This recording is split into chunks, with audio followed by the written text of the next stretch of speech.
Hello and welcome to the channel. Welcome to Trade Rose. This is the 9th video in our series of Introduction to Stock Markets.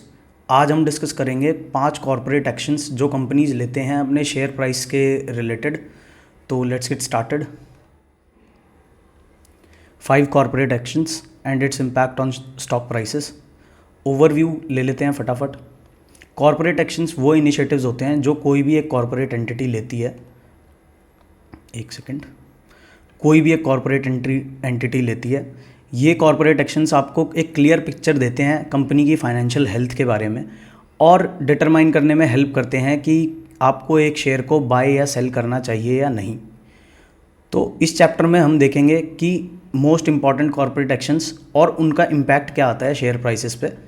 Corporate action जो है वो initiate किया जाता है by the board of directors of the company, approve किया जाता है by the share holders of the company.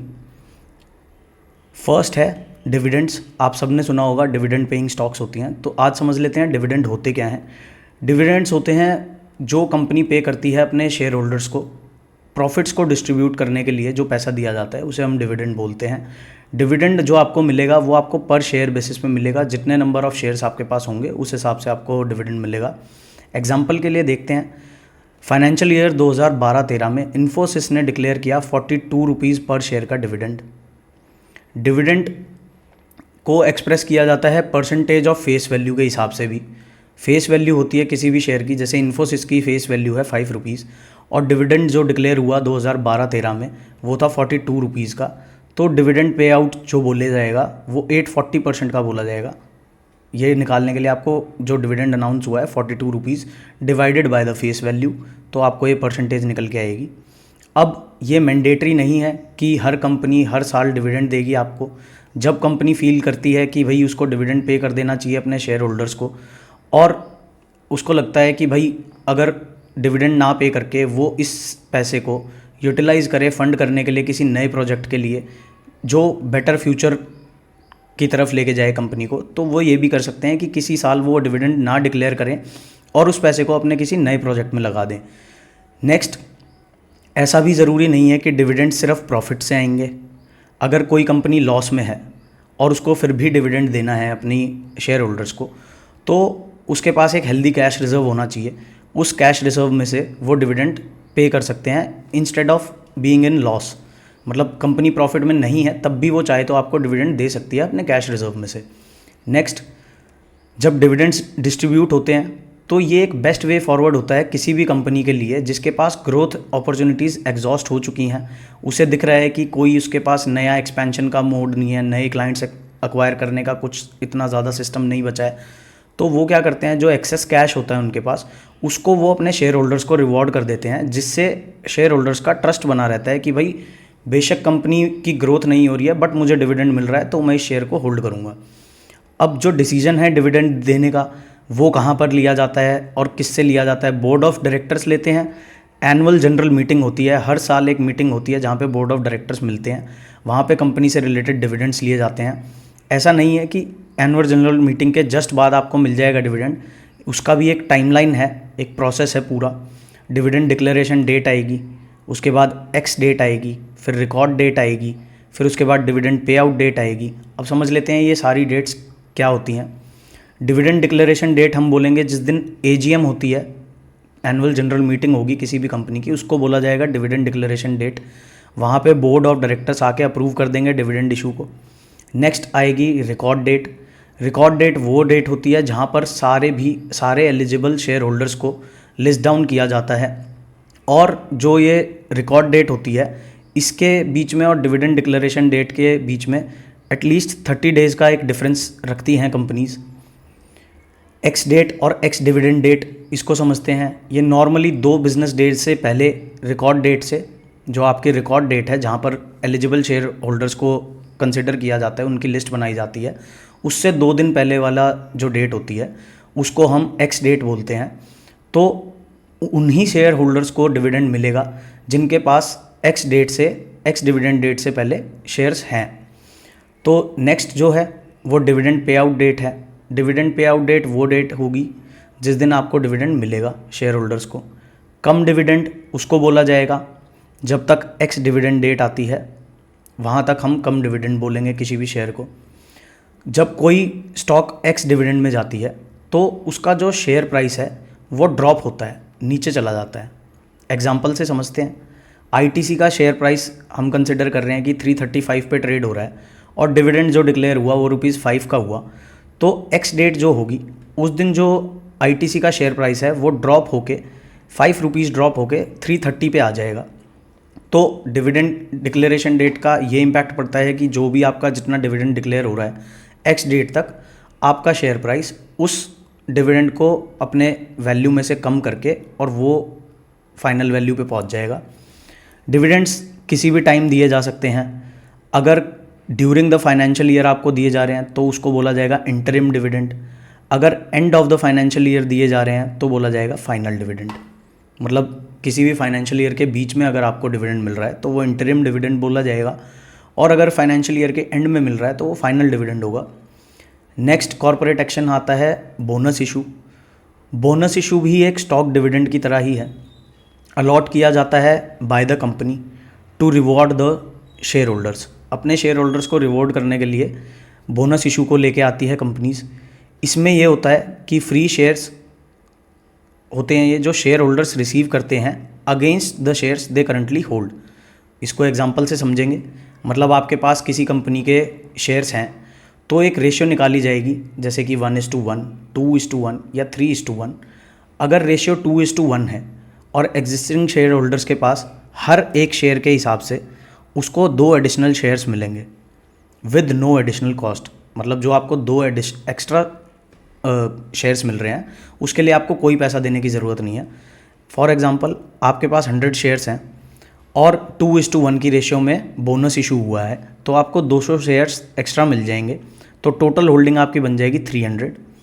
जब बोनस शेयर्स जब इशू किए जाते हैं तो नंबर ऑफ़ शेयर्स जो शेयर होल्डर होल्ड करता है वो बढ़ जाते हैं, बट जो ओवरऑल इन्वेस्टमेंट वैल्यू होती है वो सेम रहती है।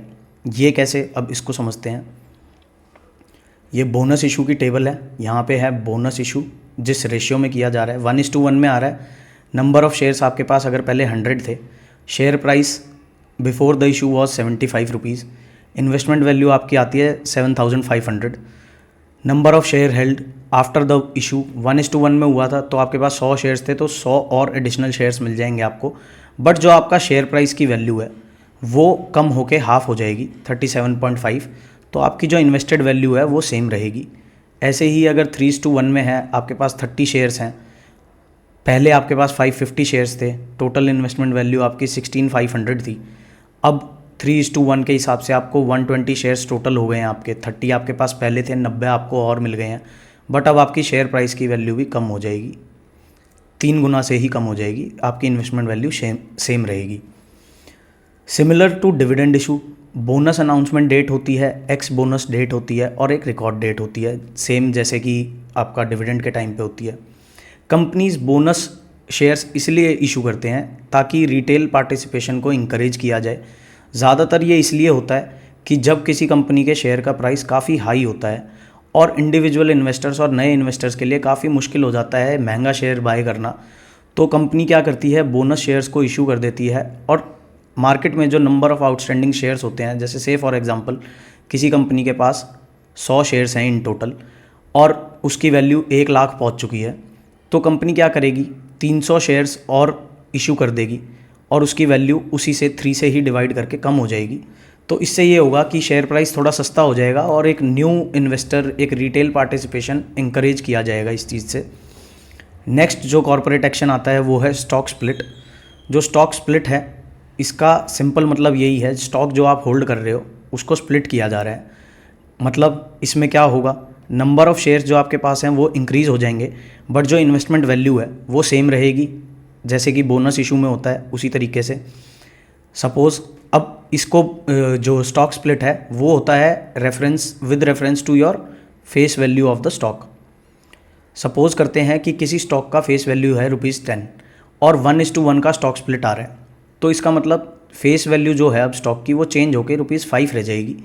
और 1:1 में अगर आपके पास 1 शेयर था पहले, अब आप ओन करोगे 2 शेयर्स, बट जो फेस वैल्यू है आपके शेयर की वो अब हाफ रह चुकी है। इसका भी एग्जांपल देख लेते हैं। स्टॉक स्प्लिट हुई ओल्ड फेस वैल्यू है 10 रुपीज़, स्प्लिट रेशियो है 1:1, नंबर ऑफ शेयर्स आपके पास थे 100, शेयर प्राइस था 900, टोटल इन्वेस्टमेंट वैल्यू थी आपकी 90,000, new face value after 1:1 issue हो गई है 5, नंबर ऑफ शेयर्स आपके पास हो गए हैं 200 और जो आपके शेयर प्राइस की वैल्यू है वो हो गई है 450। आपकी इन्वेस्टमेंट वैल्यू एग्जैक्ट सेम रहेगी। 1:5 में अगर हो रहा है, ओल्ड फेस वैल्यू थी 10, नंबर ऑफ शेयर्स टोटल थे आपके पास 100, share price before the split was 900, total investment value 90K, new face value is 2, 1:5 का था, नंबर ऑफ शेयर्स आपके पास अब हो गए हैं 500 और आपके शेयर प्राइस की वैल्यू हो गई है 180। तो ये भी सिमिलर है बोनस इशू से।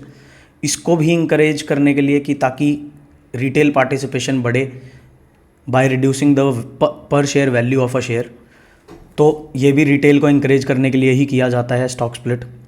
नेक्स्ट आता है राइट्स इशू।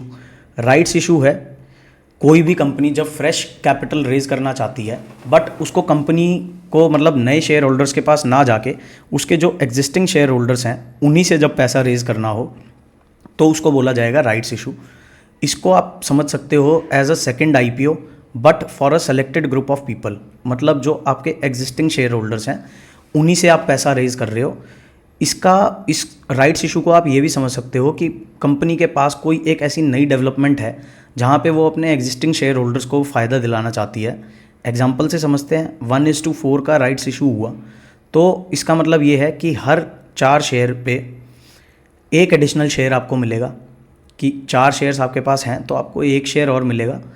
और इसमें जो है राइट्स इशू का जो प्राइस होगा that will be lower than the price that is prevailing in the market. मतलब आपका जो शेयर प्राइस मार्केट में चल रहा है उससे सस्ते में आपको कंपनी ऑफर करेगी अगर आप एक एग्जिस्टिंग शेयर होल्डर हो।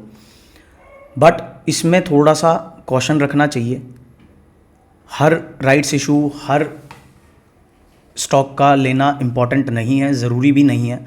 अगर आपके पास कोई स्टॉक है और उसका राइट्स इशू आ रहा है और आपको कंपनी के बिजनेस में, कंपनी की मैनेजमेंट पे पूरा कन्विक्शन है, आप उसको कन्विंस्ड हो कि फ्यूचर में भी अच्छा पोटेंशियल रखती है कंपनी, तभी आप जाके राइट्स इशू में पार्टिसिपेट कर सकते हो। कोई ये मतलब मैंडेटरी नहीं है।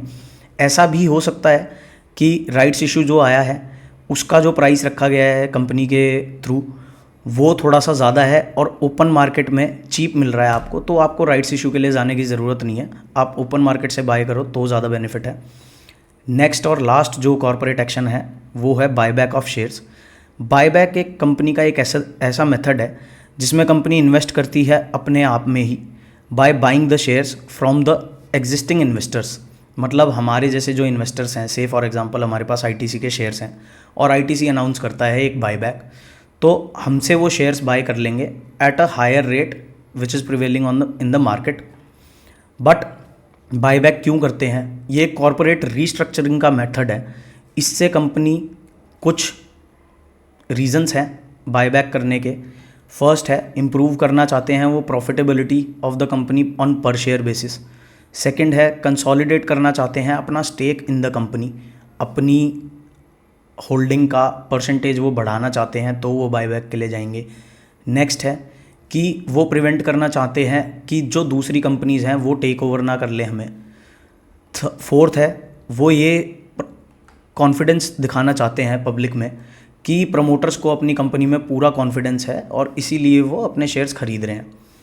लास्ट, एक कॉर्पोरेट रिस्ट्रक्चरिंग का ये भी एक रीज़न हो सकता है बायबैक लाने का कि अगर कोई शेयर प्राइस डिक्लाइन कर रहा है या इन फ्यूचर प्रमोटर्स को लगता है कि डिक्लाइन हो सकता है तो वो आके बायबैक करते हैं, जिससे एक ये मैसेज जाता है पार्टिसिपेंट्स को कि कंपनी में कॉन्फिडेंस है खुद को लेके, और इसीलिए वो एक पॉजिटिव स्टेप रहता है किसी भी कंपनी के शेयर प्राइस के लिए। अब की टेक अवेज देख लेते हैं इस चैप्टर में हमने क्या क्या समझा। कॉर्पोरेट एक्शन का इम्पैक्ट होता है स्टॉक प्राइसेस पे। डिविडेंड को बोला जाएगा means of rewarding the share holders. Dividend announce किया जाता है as a percentage of the face value. फिर नेक्स्ट है, if you aspire to get the dividend you need to own the stock before ex dividend date. मतलब dividend अगर आपको चाहिए तो एक्स डिविडेंड डेट से पहले आपके अकाउंट में वो शेयर्स होने चाहिए। बोनस इशू एक फॉर्म ऑफ स्टॉक डिविडेंड ही है। ये कंपनी का एक तरीका है रिवॉर्ड करना अपने एग्जिस्टिंग शेयर होल्डर्स को with additional number of shares. Stock split किया जाता है on the basis of face value of the share. Face value और स्टॉक प्राइसेस चेंज करते हैं in the proportion of the change in face value. मतलब अगर 10 rupees face value है और 1:1 का अगर स्टॉक स्प्लिट हो रहा है तो आपके शेयर की फेस वैल्यू रह जाएगी 5, और आपके नंबर ऑफ शेयर से फॉर एग्जांपल आपके पास 100 थे तो 100 और मिल जाएंगे आपको, 200 टोटल हो जाएंगे, बट फेस वैल्यू कम हो जाएगी। राइट्स इशू, ये एक ऐसा तरीका है जिससे कंपनी नई कैपिटल रेज करती है। किससे रेज करती है? From existing share holders. जो एग्जिस्टिंग शेयर होल्डर्स हैं उन्हीं से रेज करेगी फ्रेश कैपिटल। सब्सक्राइब करना है only when it make sense to you. कोई हार्ड एंड फास्ट रूल नहीं है, कोई मैंडेटरी नहीं होता। बायबैक एक सिग्नल देता है कि पॉजिटिव आउटलुक है of the promoters on their own company. मतलब अगर मेरी कोई कंपनी है और मैं अपने शेयर्स बायबैक कर रहा हूँ मार्केट से, तो मैं मार्केट में एक मैसेज दे रहा हूँ कि मुझे अपनी कंपनी में पूरा भरोसा है और मैं इसकी प्रॉफिटेबिलिटी पे और ग्रोथ पे बेट कर रहा हूँ, इसीलिए मैं अपनी परसेंटेज ऑफ होल्डिंग बढ़ा रहा हूँ। तो एक मैसेज जाता है शेयर होल्डर्स को कि प्रमोटर्स ऑप्टिमिस्टिक हैं कंपनीज़ के प्रॉस्पेक्ट्स के लिए। तो यहाँ पर ये चैप्टर ख़त्म होता है। होप आपको वीडियो समझ आ रही होंगी। सारे टॉपिक्स मैं बिल्कुल बेसिक से ही करा रहा हूँ। इसके बाद हमारे पास एक चैप्टर और रह जाएगा इस सीरीज़ का। उसके बाद हम टेक्निकल एनालिसिस की पूरी प्लेलिस्ट अपनी कंप्लीट करेंगे। उसमें आपको काफ़ी कुछ सीखने को मिलेगा। और टेक्निकल एनालिसिस एक ऐसी चीज़ है जिसको बिना सीखे अगर आप शेयर मार्केट में आ रहे हो और सोच रहे हो कि न्यूज़ के बेसिस पे ट्रेड कर लोगे या किसी फ्रेंड के एडवाइस की बेसिस पे ट्रेड कर लोगे, तो नहीं हो पाएगा भाई। इन्वेस्टमेंट कर सकते हो, बिल्कुल कर सकते हो, बट अगर आपको ट्रेडिंग करनी है और ख़ुद से अपने पोर्टफोलियो को मैनेज करना है, जैसे कि सबको ही होता है कि मैं अपनी चीज़ों को खुद से ट्रैक कर पाऊँ, तो उसके लिए टेक्निकल एनालिसिस आपको आना चाहिए। बिल्कुल बेसिक से ही करेंगे। मिलते हैं नेक्स्ट वीडियो में। बाय बाय, जय श्री राम।